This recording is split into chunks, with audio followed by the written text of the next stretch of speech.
Welcome, everybody, and thank you very much for being with us today. It is a real pleasure to have you here today for this last appointment of the year with Inventis Academia webinars. We will be discussing real-year measurements with a clinician you already know well, Clayton Fisher. Clayton is a clinical audiologist and audiology consultant. Hello, Clayton, and thank you very much for being with us today. You're welcome. Clayton will review and interpret hearing aid fitting results using the real-ear aided response screen for all different types of tricky-to-fit hearing losses. Clayton will describe a series of clinical cases, and so you are invited to ask your questions regarding each individual clinical case during the webinar. After the event, you will receive a survey that I kindly ask you to fill out. The survey will help us to understand your needs and to get your ideas in order to provide the best educational support ever. But Clayton, it's your turn now. Enjoy the webinar and see you later. Thanks, Anna. And I just wanted to mention that as you can hear, my voice is pretty rough today. I've been getting over a sickness. I've got 3 kids at home, and we're always in some state of sickness. So if I have to cough or clear my throat, I apologize. Okay. So I just wanted to tell you a little bit about myself before we get started. It's funny, Anna often introduces me as a real ear guru, which I love. I'll take that title. But no, the truth is, I don't have a PhD. I don't even have an AUD, but I have fit a whole lot of hearing aids.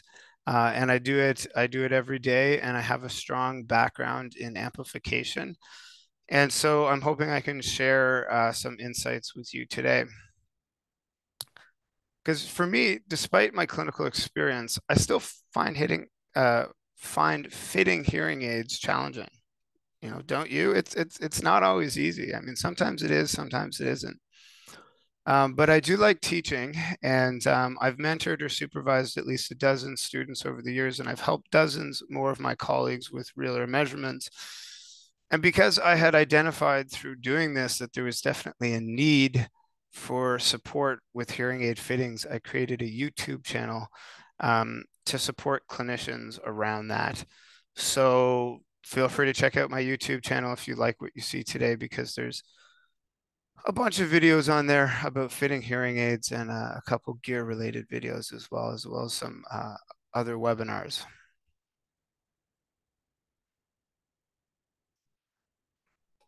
Okay, our learning objectives today are just to give you a bit of history around the real ear aided response and hearing aid fitting protocols. I'm also hoping that you learn some tips and tricks to facilitate workflow around hearing aid fittings and ensure accurate real ear measurements. And I'm also hoping that you learn some techniques for fitting, yes, those tricky to fit hearing losses, specifically slight and mild hearing losses, which we're going to get into today, which I'm kind of excited about. Our outline today, part 1, I'm just going to tell you why and how I fit hearing aids the way I do. Again, some background on the aided response. I'm going to give you some background on my fitting philosophy and protocol, and again, workflow tips and tricks for fast and accurate fittings. Part 2 is all about the case studies, which should be fun. I don't know if there's ever been a webinar done exclusively on real ear case studies. So it was hard to choose the studies for today, and I could have chosen a whole bunch of different cases. But we're going to look at some sensory neural hearing loss, various degrees, configurations, symmetries, asymmetries. We're going to look at some mixed and conductive hearing losses. Both cases are otosclerosis, just kind of by chance. And then we're going to look at, again, some more trickier fittings, the mild hearing losses, and an upward sloping hearing loss. I know everyone's going, ooh, okay, great. The real ear aided response. pretty much every single screenshot that we look at today will be the aided screen on the trumpet. This is the REAR screen. This is also known as the SP-elogram or speech mapping. But basically what we're looking at is the measured frequency response of the hearing aid in the ear canal. Okay, so we're looking at the dB/SPL recorded across frequencies in relation to the patient's hearing thresholds, that's here. Their prescriptive targets, that's the dotted line that you're going to be seeing, and their loudness discomfort levels, which are up here.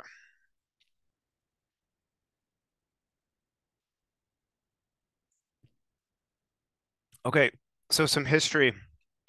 I went to Western University.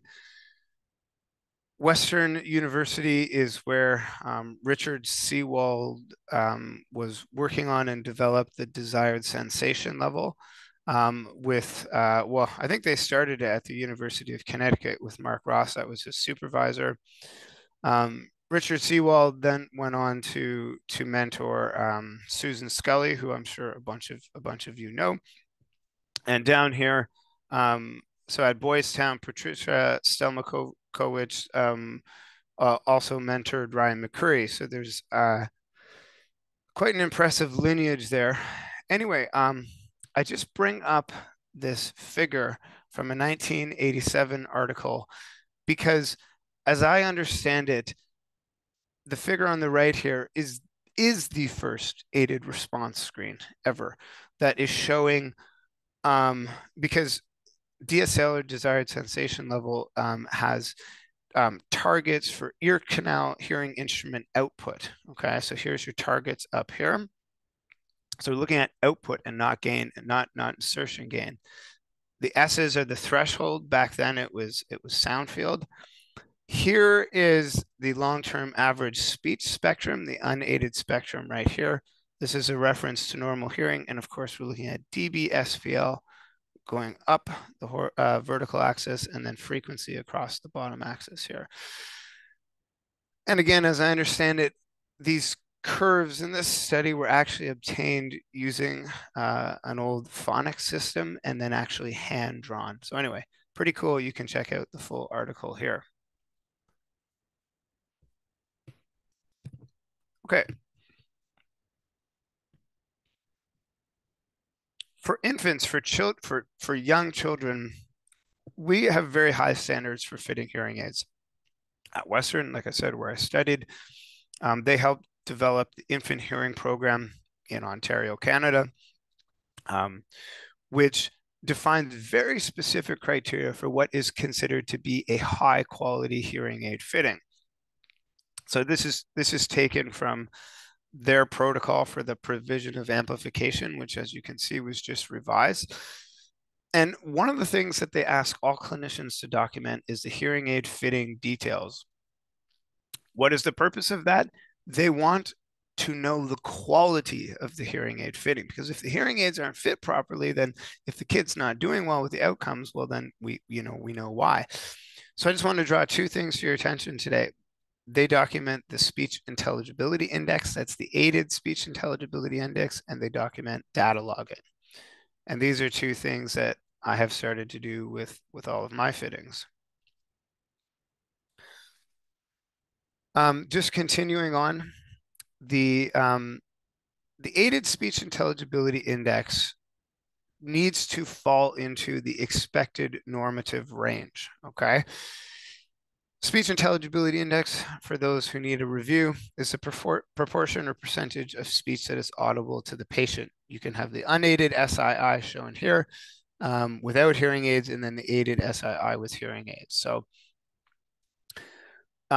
this is showing a screen from a VeriFit where these norms, the upper and lower limits, are actually built into the device now. Before, in the infant hearing program, you used to have to plot it out on like a paper chart based on their PTA. So this is incredibly convenient. And it should be mentioned that the norms, which we only had for DSL for children, are now available for adults, which is very cool. This is the article to the reference for that. Those norms are available on the Verifit, not yet on the Trumpet, but I believe they're working on that.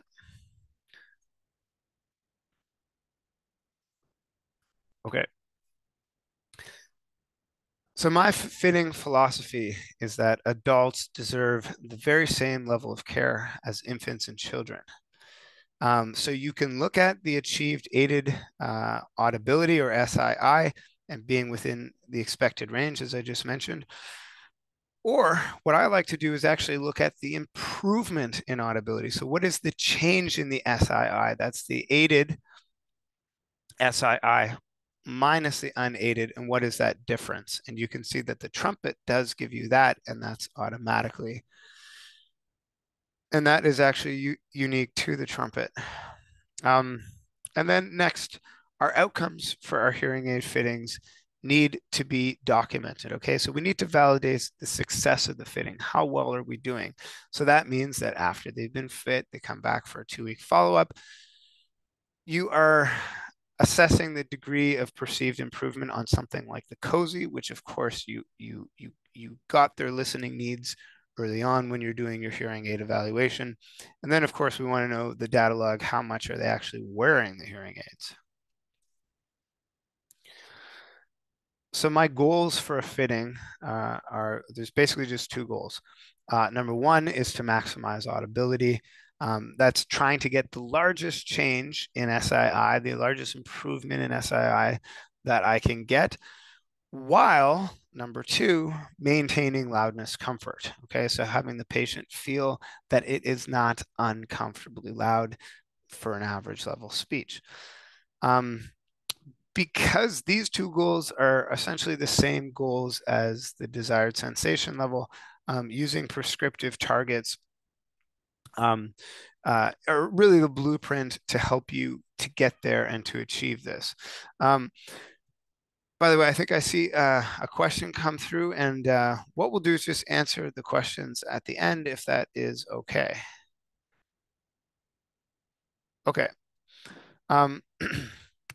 So in relation to that first goal, maximizing audibility, again, my focus is not the ultimate aided SII value, but rather how much change or improvement is observed. Again, the Trumpet automatically calculates the aided SII value. It automatically predicts the unaided SII value, and then unique to the Trumpet, it automatically gives you that improvement, which is fabulous. It just makes your life that much easier. So what do you do with that improvement value? How do you interpret it? Well, I have created a tool to help clinicians interpret the change in SII values. It's called the Expected Benefits with Amplification, or EBA. And it's really trying to help you understand, okay, with that value that you get, how much expected benefit do you expect the patient to get? So for example, 43 high here, a change of 43 is extremely high improvement. So that would sort of be off the charts. We're expecting that patient to, that's like night and day with their hearing aids. But just going through here, starting at the bottom, if your change in SII 65 or for average speech is 0 or negative, that's obviously a big red flag. You need to re-examine the fitting. If it's very low, that might be a bit concerning. You might want to re-examine the fitting, unless, as we'll see today, you're fitting a slight hearing loss, for example. If the change in SII aided minus unaided is between 5 and 9, that's considered to be low, single digits. We probably expect there to be a slight improvement with the hearing aids, unless again the loss is mild, or if it's like precipitously sloping or just a high frequency loss, something like that. If your SI change value is between 10 and 14, that's considered to be a fair improvement, and we're expecting there to be a noticeable improvement from the patient. Average is 15 to 19. We're expecting to see a good improvement there. High is 20 to 25. We're expecting to see a very good improvement. They're noticing a big difference with their hearing aids. And then very high is anything above 25.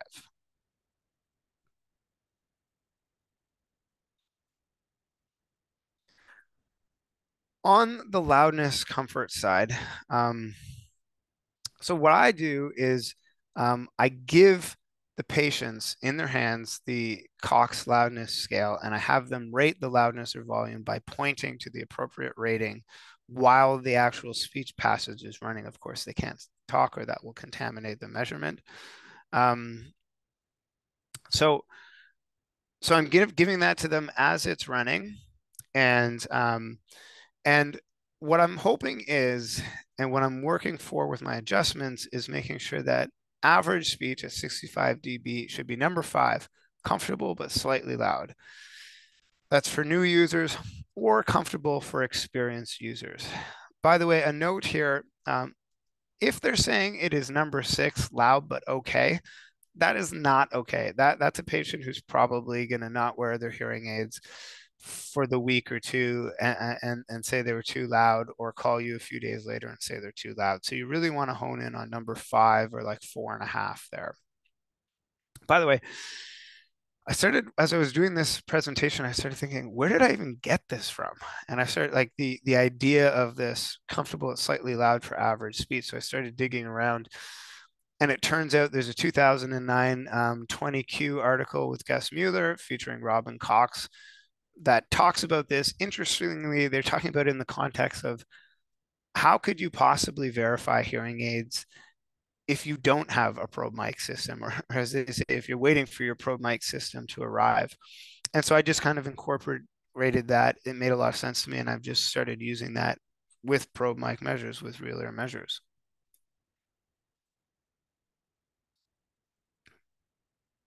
Okay. So just back to the fitting protocol. I'm a big fan of auto REM, or automatic real ear measurements. Okay. If the hearing loss is fairly standard, mild, moderate, sloping to moderately severe, I always do auto REM if it is available for the manufacturer that I'm fitting and for the REM system that I'm using. So the trumpet in my case. And in case you're curious, the trumpet has Starkey set up. They've got the Demont brands, Oticon, Bernafon, etc. And I believe Resound is coming soon, which is exciting. But basically what that does, doing automated real ear measurements, auto REM, is it creates a really good starting point. It gets you pretty darn close to target, right? Very, very quickly. I always like to check that, however, with manual measurements to obtain those SII values that I was talking about, which often are not available for the manufacturer's software. And often with auto REM, you can't actually run MPO from the manufacturer's module, which is where you're triggering it from. And then, of course, you can probably always make a few more other manual adjustments. So it's really a hybrid approach. Why do I use auto REM? It's really fast. It's objective, which I love. It doesn't rely on me. It's extremely convenient. However, it's important to note that it's not always appropriate. Okay, so these slight hearing losses we're going to talk about, if we ever get there, it would not be appropriate, and you'll see why. Very quickly, here's just a couple examples of me having run auto REM, and here's the simulated gain curves here. That's what they look like. These are the offsets that were made. And then I just ran this manually. This is the unaided response. This is aided response. And you can see that aided response is pretty darn close to target. Same thing with this, slightly more significant loss. These are the offsets here in the software. This is the fit to target. Like that's pretty good for having just clicked a button. Just saying. Okay, but if the loss is not straightforward, or the patient is an experienced user and I want to see what their old hearing aid is doing, because you can't do that with auto REM, I use a fully manual approach. So first thing I do is measure the real ear unaided response, which is a 70 dB pink noise, okay? This is like the unaided screen, and basically it just gives you an idea of what the ear canal resonance is. It can also give you an idea if there's a problem with your probe tube insertion. Then the next thing I do is measure MPO and adjust as needed. It's good to try and remember to get MPO out of the way, and it's nice that you can do it first when you're doing this manually. because adjustments to the MPO can sometimes affect your, soft, average, loud gain. So it's good to get that out of the road right away. Then I manually run unaided speech at 65. Okay, so that's no hearing aid in, or if they have old hearing aids, I run the old hearing aids to get to see where they were set at before, and that's the reference point there. And I'm doing this in the aided screen, the real ear aided response screen. Then I run aided speech at 65 to see sort of like what the best fit is, and then make adjustments as needed. We're going to be assessing the loudness as we do this, make further adjustments. And then, of course, you can run your additional levels like soft speech, which is very important, and then loud speech, which is important for comfort. Today, we're almost exclusively going to be looking at average speech to try to keep it simple, although as you'll see, some of the curves are not completely straightforward. So in all of the upcoming case examples, I have used average RECDs, but measuring your RECDs is definitely better. I do not have the drum presently, which I'm working on. So I actually don't have the ability to measure an RECD. So I need to use the average. But if you're using an average year, that should be fine. I'm also using predicted uncomfortably loud levels or LDLs, I should have put there. But of course, measuring LDLs are better. And the prescriptive target for all of these cases is DSL version 5 adult. On the assessment side, for the hearing test, the AI that you will see referred to as the audibility index, which is essentially the SII, but based on the HL audiogram. And I believe they're actually using 60 dB speech instead of 65, which is why you'll often see the AI is lower than the SII, but it's also related to the conversion to SBL. Okay, so for the first case, what we're going to do is really just use it to go through all those steps I just talked about. This was a 33-year-old woman. She's a special needs teacher. She came in, she felt like she had a blockage in her ear. She came in for wax removal, and guess what? There was no wax. So of course we went ahead and did a hearing test. Those are the results. Over on the right side, you basically have a moderate notched hearing loss right in the most important speech range. That gives her an AI or audibility index of 61 and 62 right and left. That's not very good. So after she got over the shock of the hearing test, we started talking about it. And of course, she has a lot of listening effort. That's really the big one for her. Low talkers in her life, like her partner, who's soft spoken, she can't hear them, and she cannot hear at staff meetings where she's at the back of the room and the people are speaking to the front. There's like 15 people there. So the hearing aid fitting, we used some RICs with medium gain receivers and some open domes. This is sort of where we ended up. We ended up with an improvement of about 11 in terms of the SII on both sides, which is quite nice for this hearing loss. Because I was just using this as a quick example, I actually haven't seen her back yet. I'm seeing her on Friday, so I don't have her outcomes yet. But let's use this and see how we got there. Okay. So first step, quickly measure the REUR for pink noise. And again, this gives you the ear canal resonance. You'll be able to see if something funny is going on here. This is a little bit more expected. This is a little bit peaky here, but I think we reran this. That's the way it is. That's part of the reason why you're running this. You want to know if they have a slightly different than average ear canal resonance. Then run MPO and make an adjustments. Okay, and this is a really classic response right around the ear canal resonance. We are actually over target, well over target for the MPO. And so what we did is manually took that down pretty aggressively there. Okay. Then we're going to measure unaided average speech. So this is the curve down here. And the gap is, of course, what we want to close when we're fitting to the target. The dotted lines is the target. Importantly, if you have an experienced user, you don't care about what the unaided speech is necessarily. What you care more about is what is that old hearing aid doing? So you run the old hearing aid instead of running this. Okay, then we measure average speech again, but just with whatever the best fit is. Okay, so you can see with this particular hearing aid and this particular loss, the best fit really wasn't all that great. Okay, we're significantly under target here, a little bit over target here, and so on. So we got some work to do. So what do? We switch into on top mode, which puts the Trumpet Maestro software on top of your fitting software, which is extremely convenient because then you can go and make your adjustments, and all you're looking at is your measured curves. In fact, I make a point of putting it right on top of the simulated curves because I don't want to see them. All I care about is what is being measured. And I don't want that to throw me off. And we'll see that in a second here. So, of course, we're going to rerun our average speech.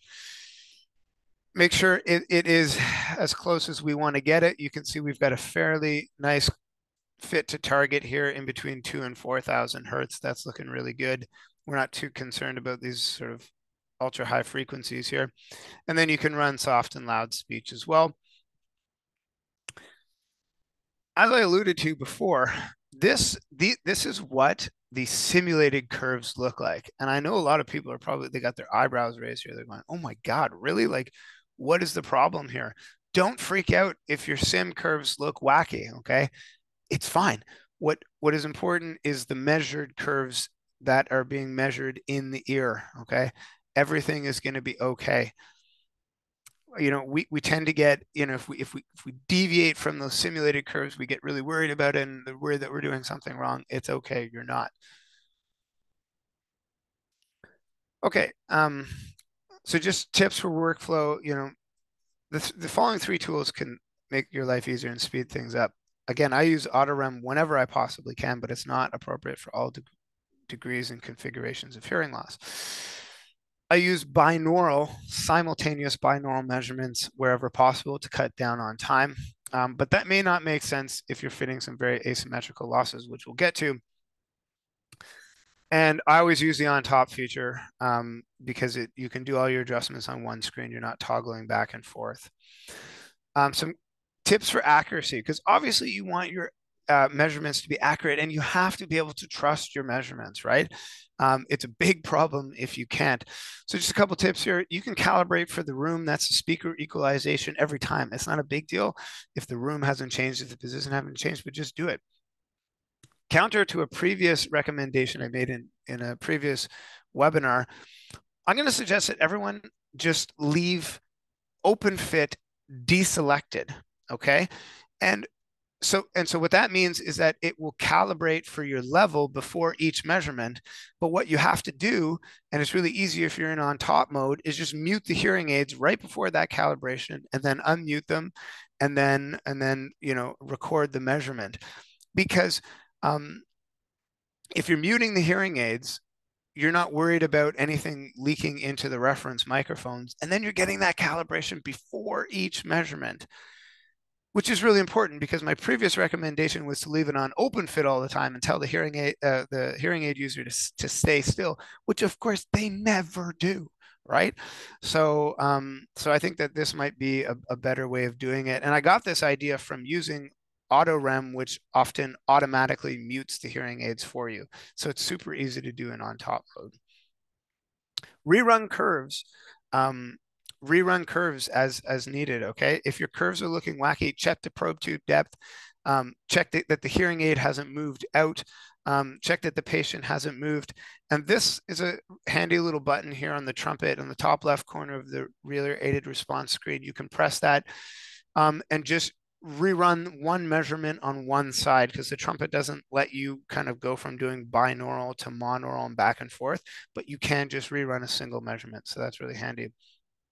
Also, if you want to be super accurate, you can also just run sequential monaural measurements because, you know, the way the trumpet works is that if you're doing a binaural measurement and the difference between sides is more than 5 dB, it's going to say, hey, stop, don't, it won't let you run the measurement unless you deselect that. But let's say it's 4 dB difference between sides, like that difference is just going to be averaged out. So that it does create a little bit of a room for error in there. So you could also just run one side at a time. That's fine too, if you got the time. So as we go into part 2, where we're going to look at a whole bunch of case studies, I just want to give you a quick curve tour because the trumpet does not let you yet. There's a new version of Maestro coming out on Friday, by the way. I don't think it's included, but I'm sure it'll happen eventually. It doesn't let you just select specific curves. You can either choose all the curves or you can choose one curve, but not, A and C, for example. So some of the diagrams that I have here are showing a whole heck of a lot of curves. And so I want to help you try and interpret them, and I'm going to do my best, but I admit that it is a bit messy. Most of the time, the turquoise curve on the top is the unaided response that I've run. Most of the time, the second curve down is the purple aided curve at the best fit or their demo settings, or with the old hearing aid if they're an experienced user. Okay, so that's this curve here. You can see this is someone's old hearing aid. And man, there was not a very good job done with that. Orange, this is with the aided after making some adjustments. And you can see that, in this case, this isn't a full case that we're doing, but we more than doubled their SII audibility here and tripled it here. So you got to run relay, you got to make adjustments. And then finally, green is, it's either the final aided after making a few more adjustments, or for a bunch of these, you're going to see that I've also run soft speech here. Okay. Let's give this a shot. Okay, so our first real case study. So case study number 2 is a mild to moderate, sopling to moderately severe sensory neural hearing loss. This is a 71-year-old woman. She's a university professor. She's about to retire. First-time hearing aid user, has known about her hearing loss for a long time. She's been putting off treatment. And by the time she got to me, she'd seen multiple providers, but she is actively ready to go. She wants to do something about it. Okay, great. That makes sense because her audibility is 36 in the right ear and 26 in the left, which is not good enough. So where's she having difficulties? Seminar rooms when she's doing her classes at university. She's having big problems there. Conferences, of course, she can't hear what people are saying from in the audience when they ask questions afterwards. And she gave the example of women whispering. She just doesn't have a chance, right? Okay, so let's look at the fitting. We use Ricks with closed domes for her. So let's take a look at these curves here. So I sent her out with some demos before I got her actual hearing aids because I was just like, you got to be hearing well right away. Just use these. And she was really happy to have those. So the purple curve is the demos, really not bad. And she did okay with the demos. A little bit over target here, definitely under target in the low frequencies. Again, so the orange curve here was, we just ran, and that's right, we had used some larger domes because with the demos, her domes are coming out of her ears. And as soon as we put those larger domes on, things started to look a little weird. Boom, of course, the low frequencies came up. And then, especially on the left side, we really got rid of any ear canal resonance that we might have had there. So we had to do some adjustments, and that's here. This is aided post adjustments. We've boosted the low frequencies up a little bit higher. Sorry, got the low frequencies down a little bit lower, closer to target, boosted the high frequencies up closer to target. And so what we can see here is with the demos, she had a really nice improvement. And with this loss, it's pretty easy, but 22 and 23 points in the SII. But just by making a few adjustments, we can get that a few points higher pretty easily, which we can feel good about. Of course, on the cozy, she was just doing much better across the board. This makes a world of difference for her, and her data log was showing 10 hours average daily use. That's a pretty successful fitting, but as we'll see, these fittings kind of go, not exactly, but they kind of get harder and harder as we go here. Okay, so we're going to look, the next case is a significantly asymmetrical hearing loss. By the way, as I was looking at these slides this morning, I noticed that In almost all of these, the left here is a little bit worse. It's funny how that works. Sometimes there's one guy where it's the opposite, thankfully, but don't worry, my gear's not broken. It's just the way that the case has worked out. This is a 73-year-old man. He's a handyman. He's still working, doing handy work. Never worn hearing aids before. He's known about this hearing loss in his left ear for a long time. He thinks he got it during the 80s due to a noise trauma. He was like a sound tech for bands, and I think something happened where his left ear was just right at the speaker, and then boom, he was done. We can also see, of course, in his right ear, he's got a bit of what looks like probably a noise component there from that same work. His AI is 67 on the right and only 5 on the left. So this is a huge asymmetry. Because of this asymmetry, he can't hear in a noisy environment. He can't hear the servers at his favorite restaurant that he goes to regularly. He's, as a result, constantly turning his head to the right. He told me that he's got to get the server's mouth like right in his right ear. And then his cell phone calls, excuse me, for work are a really big issue for him. Okay, so let's look at the fitting. He was fit with another set of RICs with a power receiver and power dome on the left side and a medium receiver and open dome on the right side. So here's unaided. We checked out how he was doing with his demos. Just wanted to mention with his demos, like when we were getting them set up, we didn't run realer because finances were, it was a big cost to this guy. He wanted to make sure these things were working. So I set him up with demos for a couple of weeks. And when we initially set him up, he felt like he was hearing better out of his left ear just because we're giving him more gain on that side, which of course wasn't true. So he really wanted me to increase the gain on his right ear to give him that perception of balance, which we did. And then when he was going ahead with his hearing aids, we measured that. We could see we had him significantly over target on the right side. He was under target on the left side to keep him comfortable. So we made some adjustments. We took down the gain a little bit on the right side, but still left him significantly over target for the perception of balance. And then on the left side, really what we're doing, this is in orange here, we boosted him up closer to target, but we still, as you can see, have a ways to go. And, he's getting close to a 30-point improvement in audibility as it is, and he's noticing a huge difference. So we can take our time getting there if we need to. So you can see we actually lost a point in audibility taking this resonance down with the adjusted settings, and then we gained 6 points on the left side as we adjusted up to target. Again, this was really making the world of difference for this person. Much better almost across the board on the cozy. This guy is wearing his hearing aids 11 hours a day and is very happy with them. So moving on, and we'll have to go quickly here.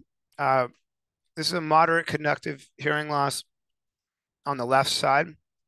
39-year-old woman, works at an office job, never worn hearing aids before. She does have known otosclerosis, though, and she had a stapedectomy on the right side. Her hearing improved, but she got tinnitus as a result. She doesn't want to do surgery on the left side. ENT recommended hearing aids. Makes a lot of sense to me. Audibility is 72 on the right and only 20 on the left. Okay, so we got some work to do. She's having difficulties in group situations, work meetings, hearing her partner at home, TV at home, and environmental sounds like the kitchen timer going off. So getting into the fitting, again, another RIC fitting. She had M receivers on both sides and small closed domes on both sides. You can see that this was the best fit in purple here, and this was adjusted. We are under target in the low frequencies, and particularly on the right side. And I think what's happening here, there's really no change with the unaided. That's just venting out. Fast forward, at the 2-week follow-up, we did switch to a larger dome. She was comfortable with these, and we could go to a larger dome. And so this would have jumped up a whole heck of a lot. But anyway, after boosting, the high frequencies a little bit, boosting the low frequencies, Really no change in the right ear, but we're buying an extra 4 points just for making a few adjustments on the left ear. This is another patient, just, you know, so happy to be hearing in a balanced fashion again. She's a younger patient. She's working, start to see a theme here. Even for these sort of milder losses, this makes a big difference for these people who are still working. It's wearing hearing aids 14 hours a day. Love streaming to them, by the way. And same with that last guy. The streaming to the hearing aids can be a huge motivator for some of these folks. Okay, next, very quickly, another otosclerosis case. This is a long-standing client of mine, long-time custom hearing aid user. He followed me from another clinic to my private practice. He's 53 years old. He's a successful business person. Used to wear IICs, had a set of CICs as a backup. But his otosclerosis, which he never had surgery for, is progressive. And I hadn't seen him for a couple of years when he came back to me, and I just realized, wow, his hearing had gotten a lot worse. Audibility is nil in both ears without hearing aids.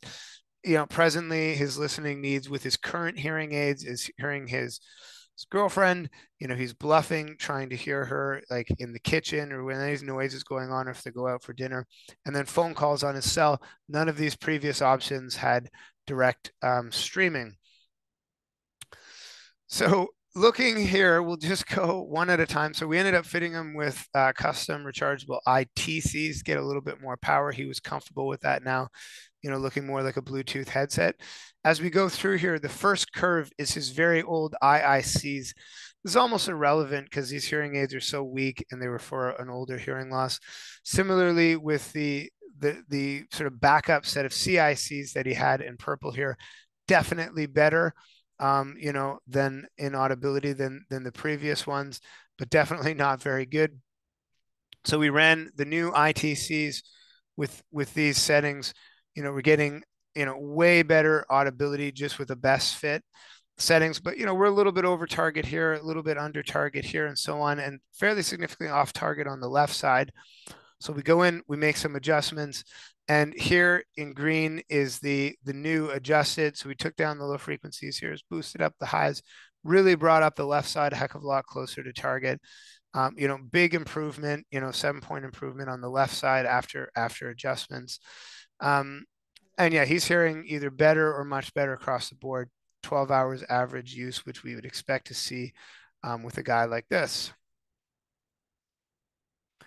Okay, so great. So we do have time to get to some of these more interesting, more challenging.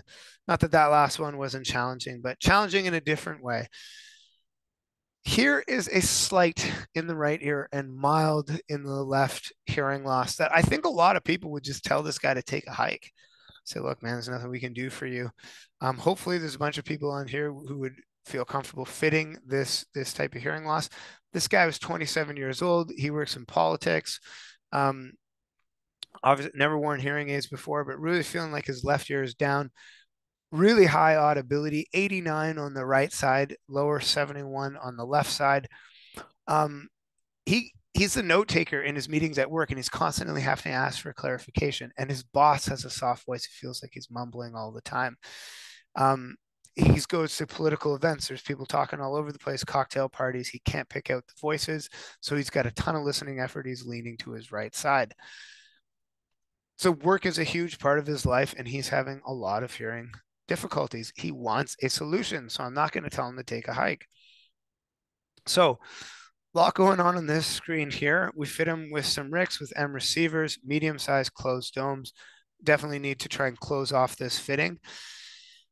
So if we look at the best fit, and I threw this in up here, okay, the best fit, is not too bad. Improvement of 1 and 6. But if you look at it, there's really no low frequency gain here. And we're, especially on the right side, we're destroying his ear canal resonance that he has in his open ear. So even though there is a small improvement here, he's going to feel like he's wearing an earplug overall. Down here are our adjusted settings. And look at that, with a closed ear, you can see them. We've got them right on target. And this is the unaided. You can see I'm working really hard to stay at least meeting or being above the unaided response because I don't want him to be wearing an earplug. And on the left ear, it's easier to get him sort of a nice improvement, stay above the unaided response here and get him to target here. 4 points extra on the left side, an extra point on the right side. These are actually significant improvements considering how high his aided SIIs are and unaided SIIs are. By the way, these are the simulated gain curves up here. You can see that I really, really, really had to work and boost to get this guy to where he is here. Okay. So if you are just doing a best fit and sending this guy out, yeah, he's gonna come back and say, nah, these things didn't really help. You know, they're more annoying than anything. But if you make the careful adjustments, this guy came back and said, it is much better. He's saying significant, he used the word significant, significantly less effort at work. And he's wearing them average of 6 hours a day. And he's not really wearing them at home because he's really just using them for work. Anyway, pretty successful fitting with a mild loss. Let's look at another tricky fitting. And again, I know people are looking at this and going, oh man, like, do I even really want to try and get this guy hearing better?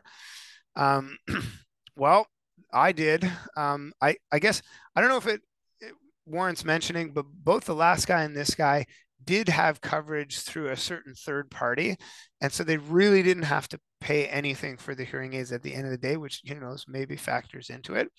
But this is tough, right? You got moderate hearing loss rising to sort of slight, mild, borderline normal, and then mild high frequency loss.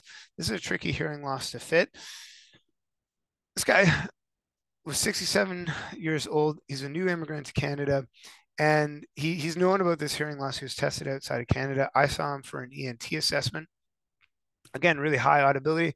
Again, I don't know what it is with the left sides being lower, but 89 on the right, 71 on the left. Yeah, so that's a significant difference and significantly high. Okay, so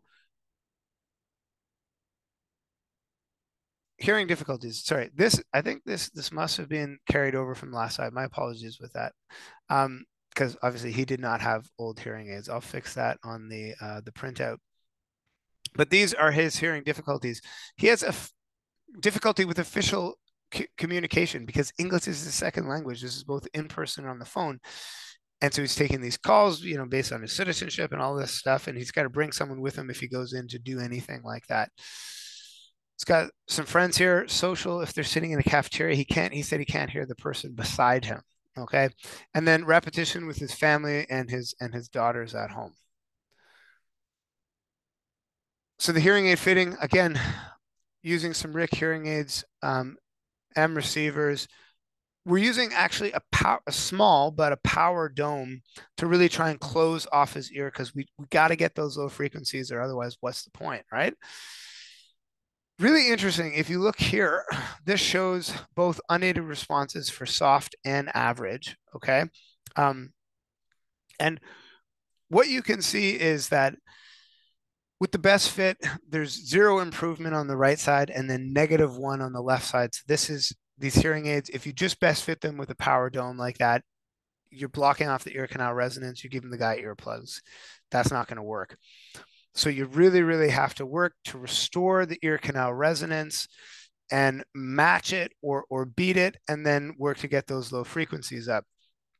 Again, showing the fitting, simulated fitting targets here. You can see I'm well over the simulated target, but looking down here, I'm actually right on target, and I'm matching the unaided response here, which is in purple for average speech and which is in green or turquoise for the soft speech. Okay, so you can see that we're getting really nice, double digit, single digit improvements. And when he came back 2 weeks later, he really was noticing that a lot of situations were better and a couple situations were much better, like his family at home. Data log, somewhat surprisingly, 11 hours a day, which is fantastic. It shows that he's really getting benefit and improvement. So a big win there. In summary, and we have a few minutes for questions, some hearing loss configurations and degrees are harder to fit than others, obviously, but all fittings require careful measurement and adjustment using real-ear measurements. I think that you will find that, as I have, SII change values are a very convenient and useful means of assessing the potential benefit you might expect your patients to get from their fittings. And we need to document the quality and success of our fittings. And we do that by measuring the improvement in audibility and documenting that SII change, by assessing the perceived improvement, for example, like on the COSI, the degree of change, and then by documenting and looking at the hearing aid usage data, data log hours per day in the same way that they would for a kid or an infant, okay? I just wanted to mention really quickly, if you like these case studies, if you like looking at case studies, I recently recorded a video for the Pacific Audiology Group. They've got this new Learn On program. It's free, and I've got 5 or 6 case studies there, which are kind of interesting. It's not my own. It was when I was working at a clinic where the clinician I was filling in for had never done real ear, and I was doing real ear on her patients. So it was really showing why we need to do that. So you can check that out. So we got a little bit of time for questions, which is great. I am just going to take a quick sip of water here. And thank you for bearing with my voice. I'm barely getting through here. What is considered a good improvement in audibility when using the difference of the aided versus unaided? So that was what the EBA tool is for. I think what I consider to be a good is, sort of 15 to 20, but fair, where you're really looking at like, 10 to 14 is also a really great answer.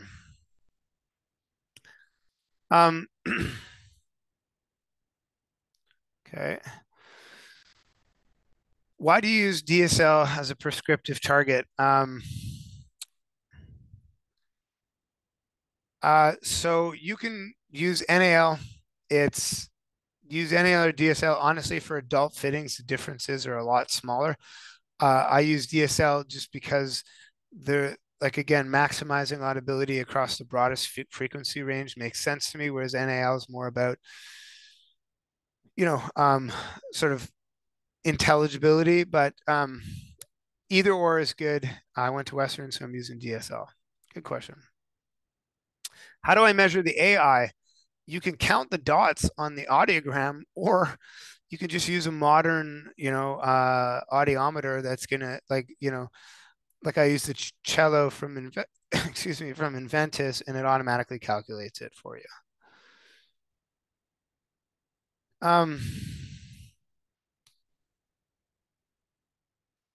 Thank you so much. You're welcome.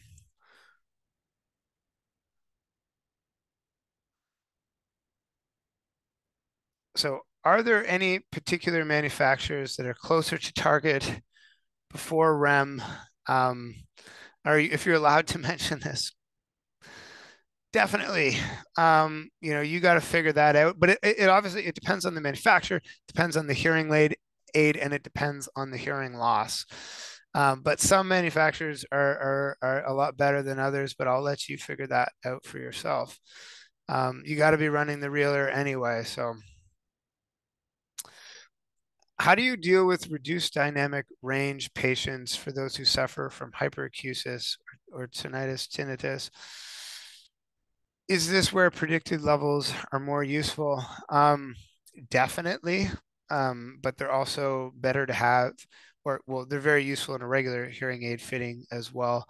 But that's honestly the hyperacusis and tinnitus. That's a whole webinar in itself. But good question. Case study number 4 is the target prescription taking into account the air bone gap. Yes, it is. And you need to make sure that when you do that,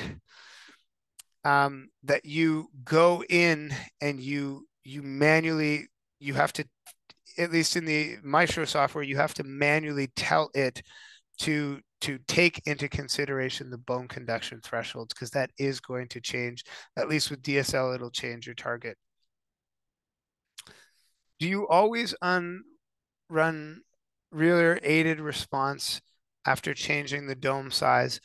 No, but you should. But you can, if you run enough real air, change the dome size, you can imagine what's going to happen to it. But really, anytime you change the coupling, you should do that. For case number 5, have you ever considered referring this patient for a CI? Cosmetics may be an issue. Okay, so that must be right. The mixed hearing loss. Yeah, so I would totally be into that. It's quite a hearing loss, otosclerosis, exactly. So yeah, I would consider referring him to the CI team if that was something he was interested in.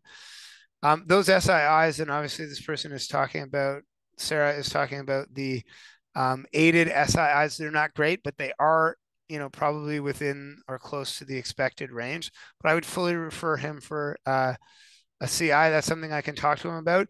Knowing him, he probably would not be into that, at least at this point, but that's a great future consideration as well. Case study number 6, what about the MPO? Will it be easier to boost the aided response when the MPO is better or higher? Yeah, I didn't show the MPO there.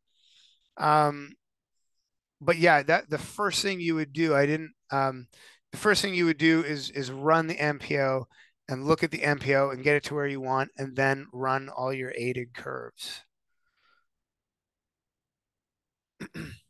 Okay, so just looking here, there's a fair, okay, hopefully I'll try and answer all these questions. There's a few more. Do you ever measure S? And the answer is yes, especially when we're doing frequency lowering, and that's a whole webinar on its own. Where do you get your AI values? We already answered that. Amanda says, you mentioned auto REM is not always appropriate for all degrees and configurations of hearing loss. So yeah, so I answered this in the talk. I think like super mild losses, you can't run auto REM because you have to be looking at those measured unaided responses for speech and trying to match us. If you fit to, and for mild and slight losses, you're typically over target. So if you fit to target, which is what auto REM does, that's not going to help you. And then, yeah, like, just high frequency losses, precipitously dropping losses, you're going to run into feedback. There's a bunch of reasons why you wouldn't do auto REM for those, or at least why I don't. Okay. I'm really interested in the SII improvement chart. Has it been published? Email me and I will send that to you. No problem. You can also just grab it from the slides if they become available. What is the best REM device in your opinion? Try out as many as you can. Hopefully working at various clinics, and make your decision for yourself, because it really depends on your needs, and different devices are better for different clinical situations and setups. And then finally, what is your rationale for closed domes on a slight mild loss? Well, because if there's a low frequency component, then we need to be able to try and get them those low frequencies, or they're not going to see a benefit. But if there's a high frequency component, and I really wanted to include that in this webinar, if you're looking at a slight or mild high frequency loss, obviously that's going to be an open dome, and that's a tricky fitting all in itself. And if your closed fitting is really looking like you're totally destroying the ear canal resonance and there's nothing you can do about it, then you can look at opening it up if appropriate, if there's no low frequency component. Good question. How do you run unaided response in the VeriFit? It's the same thing. You just run an aided response for speech without the hearing instruments in. Oh, but you're probably talking about for pink noise. And you can definitely do that. You probably do it. You could do it in the insertion gain screen. It's been a while since I've used a VeriFit, but there's I think they actually might even have a screen for the real or unaided response. Basically, just a blast of pink noise is all you really need to do that. You can do it in a variety of screens on the Verifit. Okay, great question. My voice is shot. Thank you for attending. And Anna, I think I'm going to hand it back to you. Yes. You strongly need to take a rest, Clayton, for sure. And I need a So, cough drop. it's always a pleasure to listen to Clayton, isn't it? Well, you have attended so many. Thank you very much, Clayton, for this session. It was truly informative as usual. Keep in mind that we will see Clayton again next year, as he is now a fixed and variable member of Inventis Academia. So this is the last fitting webinar for this year. We will start again the educational season in mid-January 2024 with the first vestibology session. However, we will be back to discuss fitting on February 15th with a seminar titled Optimizing Accuracy in Fitting Pediatric Hearing Aids Using a Real Ear Measurement. Thanks again, Clayton. Thanks to the entire audience, and we will see you next year. Bye.